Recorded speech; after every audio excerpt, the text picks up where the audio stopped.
옛날 프랑스의 한 작은 마을에는 울창한 숲이 둘러싸고 있는 아름다운 성이 있었습니다. 이 성은 많은 전설과 비밀을 간직한 곳으로 알려져 있었고 그중 하나는 마법의 거울에 관한 것이었습니다. 이 거울은 과거와 미래를 볼 수 있는 능력이 있다고 전해졌습니다. 성에는 젊고 용감한 기사인 마르셀과 그의 가장 친한 친구인 미셸이 살고 있었습니다. 어느 날 마르셀은 우연히 성의 오래된 서재에서 낡은 책을 발견하게 되었고 그 책은 마법의 거울에 대한 비밀을 담고 있었습니다.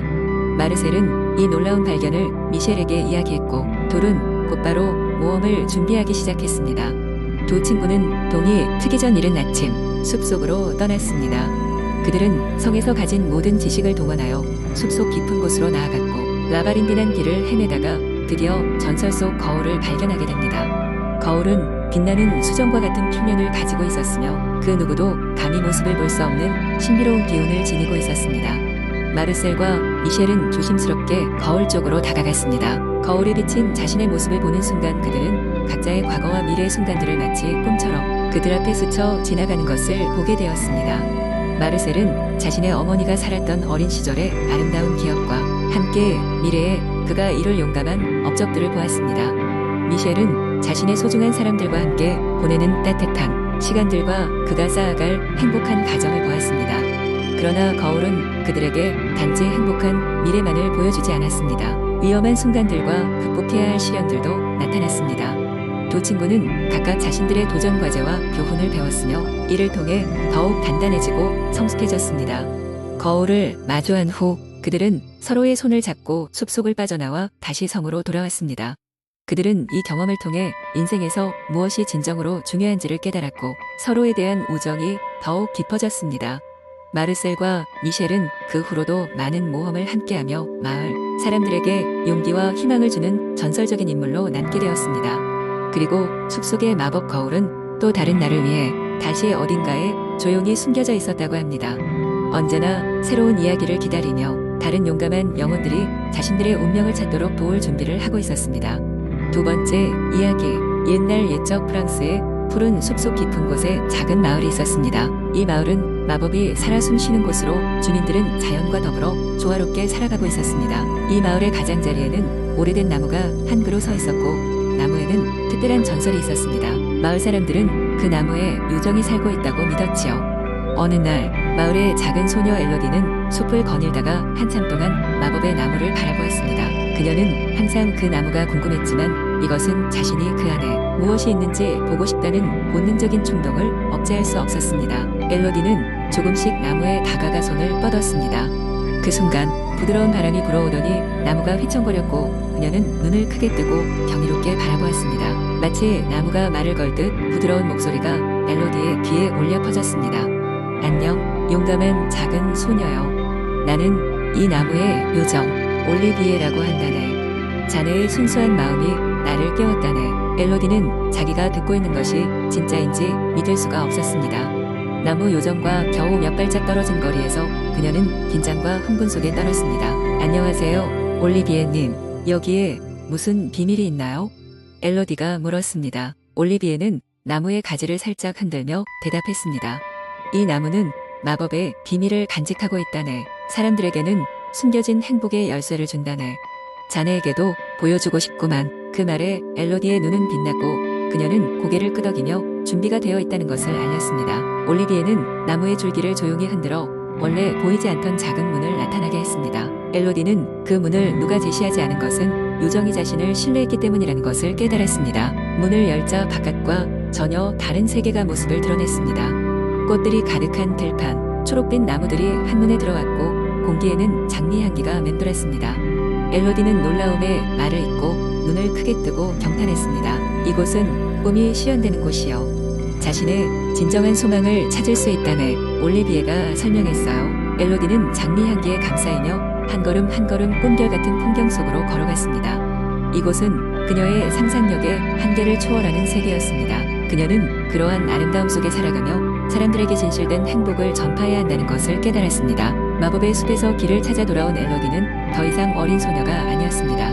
그녀는 세상에서 가장 값진 선물을 받았기 때문입니다. 마을 사람들은 그녀의 이야기를 듣고 그녀의 눈에서 빛나는 새로운 부분을 보았습니다. 그녀는 마법의 나무에 대한 이야기를 전하며 마을에 희망과 행복을 퍼뜨렸습니다. 시간은 흘렀지만 그 마법의 나무와 요정 올리비에 대한 이야기는 세대를 넘어 계속 전해 내려왔습니다. 그리하여 장미와 나무 요정의 이야기는 프랑스의 숲속에서 영원히 속삭여졌고 그곳을 찾는 이들에게 늘 꿈과 희망을 선물했습니다. 전설은 그렇게 계속되었습니다. 세 번째, 이야기 옛날 옛적. 프랑스의 작은 마을에 로시라는 이름의 소녀가 살고 있었습니다. 로시는 항상 모험을 꿈꾸며 지루한 마을 생활을 탈출하고 싶어 했습니다. 그녀는 쓸쓸할 때마다 마을 외곽의 오래된 도서관에 가곤 했습니다. 이 도서관은 수백 년 된 고서들이 가득했고 마치 새로운 세계로의 입구처럼 느껴졌습니다. 어느 날 로시는 평소와 같이 도서관에 갔고 오래된 책장이 보이는 구석을 향해 걸어갔습니다. 그곳에서 그녀는 먼지가 자욱한 금빛 표지의 묘한 책을 발견했습니다. 표지에는 모험의 문이라고 쓰여 있었습니다. 로시는 책을 열어보았고 그 순간 환한 빛이 방 안을 가득 채웠습니다. 책을 열자마자 로시는 책 속으로 빨려 들어가 마법의 세계에 발을 들이게 되었습니다. 그곳은 현실 세계와는 전혀 다른 꿈 같은 풍경이 펼쳐져 있었고 나무들은 말을 하고 신비로운 존재들이 곳곳에 숨어 있었습니다. 그녀는 날개 달린 말을 타고 하늘을 날았고 무지개 다리를 건너며 음악이 흐르는 숲을 지나갔습니다. 로시는 이 마법의 세계에서 친절한 요정들과 드래곤 그리고 기묘한 동물들을 만났습니다. 각자의 이야기를 들으며 소중한 교훈을 얻기도 했습니다. 마음씨 고약한 마녀가 나타나기도 했지만 로시는 자신의 지혜를 발휘해 역경을 헤쳐나갔습니다. 마녀와의 마지막 대결에서는 친구들의 도움으로 마녀의 저주를 풀고 평화를 되찾았습니다. 마법의 세계를 탐험하며 로시는 자신이 어떤 사람인지 무엇을 원하는지 점점 깨달아 갔습니다. 결국 모험이 끝날 무렵 그녀는 다시 현실 세계로 돌아가야 한다는 것을 알았습니다. 책의 마지막 장을 덮었을 때 로시는 자신이 행복과 용기를 찾았다는 것을 느꼈습니다. 로시는 다시 현실 세계로 돌아와도 여전히 그 모험을 잊지 않았습니다. 그녀는 그 경험을 통해 자신의 삶도 모험으로 만들겠다고 결심했습니다. 이제 그녀는 매일매일이 모험임을 깨달았습니다. 그리고 그 작은 마을에서 현실 세계의 작은 기적들을 발견하며 살게 되었습니다. 마법의 책은 책장으로 돌아갔지만 로시의 마음속엔 영원히 모험의 페이지가 남아 있었습니다. 그녀는 꿈과 현실의 경계를 넘나들며 새로운 이야기를 만들어 나갔고 결국 자신만의 행복한 삶을 살아갔습니다. 네 번째, 이야기 옛날 옛적. 프랑스의 풍요롭고 아름다운 땅에 빛나는 초원이 펼쳐진 작은 마을이 있었다. 이곳에는 모든 주민이 평화로움과 조화 속에서 살아가고 있었지만 마을 근처에는 누구도 들어가기를 두려워하는 어두운 숲이 있었다.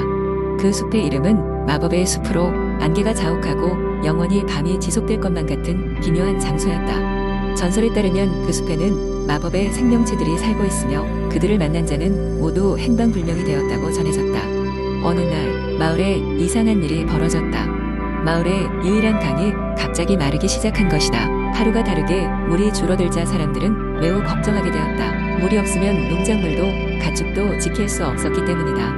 모든 것이 위태로운 상황에 처하자 마을에서는 모임을 열어 문제를 해결할 방법을 찾기 시작했다. 그때 마을에 젊고 용감한 기사 바르티르가 나섰다. 그는 마을 사람들을 보호하기 위해 기사로서의 맹세를 지킨다는 마음으로 마법의 숲으로 향할 것을 결심했다. 그는 그 숲 어딘가에 물줄기를 막고 있는 장벽이 있어 물이 마을로 흐르지 않는다고 믿고 있었기 때문이다. 바르티르는 긴 장검과 갑옷을 챙기고 마을 사람들의 간절한 바람을 뒤로 한 채 숲으로 향했다. 숲에 들어서자 길고 굽어진 나무들이 하늘을 가리고 있어 밤처럼 어두웠다. 숲속 곳곳에는 마법의 생명체들이 살고 있었으며 울창한 초목 사이로 바르티르가 걸어가는 길을 주시하고 있었다. 그들은 그동안 인간이 숲에 들어오는 것을 허락하지 않았지만 바르티르의 용맹함에 감복하게 되었다. 바르티르는 오랜 시간을 헤매고 축 늘어진 덤불과 가시를 헤치며 더 깊은 곳으로 들어갔다. 숲의 깊은 곳에 다다르자 바르티르는 거대한 샘에 도달하게 되었다. 그것은 상상할 수 없이 찬란한 은빛 물줄기를 내뿜고 있었지만 거대한 바위들이 물의 흐름을 막고 있었다. 바위들 위로는 검은 시커먼 안개가 감싸고 있었고 그 안에서는 무섭고도 신비로운 용 한 마리가 잠들어 있었다. 그 용은 물의 수호자였고 쉼없이 마을을 침략하려는 외적들로부터 수원을 지키고자 저주를 받았던 것이다. 바르티르는 용과 마주보며 그의 용기를 내보이기로 결심했다. 그는 용에게 다가가 진실을 털어놓았다. 성스러운 수호자여, 부디 저희 마을의 고통을 이해하시고 물이 흐르도록 허락해 주십시오. 당신도 우리의 친구가 되어주실 수 있습니다. 그 말을 들은 용은 바르티르의 성성함과 용기를 인정하고 안개와 함께 몸을 들어올렸다. 바위들은 순식간에 갈라졌고 막혀있던 물줄기가 다시금 자유롭게 흘러 바닥을 적셨다. 마을은 다시 물을 얻게 되었고 그 누구도 운명에 대한 두려움 없이 살아갈 수 있게 되었다. 이를 기념하기 위해 마을 주민들은 아르티르에게 깊은 감사를 표하며 그의 용맹함을 기리는 축제를 열었다. 그는 마을의 영웅으로서 우러러 받들어졌으며 모든 사람들에게 사랑받게 되었다. 그리고 마법의 숲은 더 이상 두려움의 대상이 아닌 마을의 친구로 자리 잡고 사람들은 숲과의 어울림 속에서 행복하게 살아가게 되었다. 이렇게 프랑스의 작은 마을은 용감한 기사의 희생과 마법적 우정 덕분에 번영을 되찾았고 그 이야기는 세월이 흘러도 오래도록 전해졌다.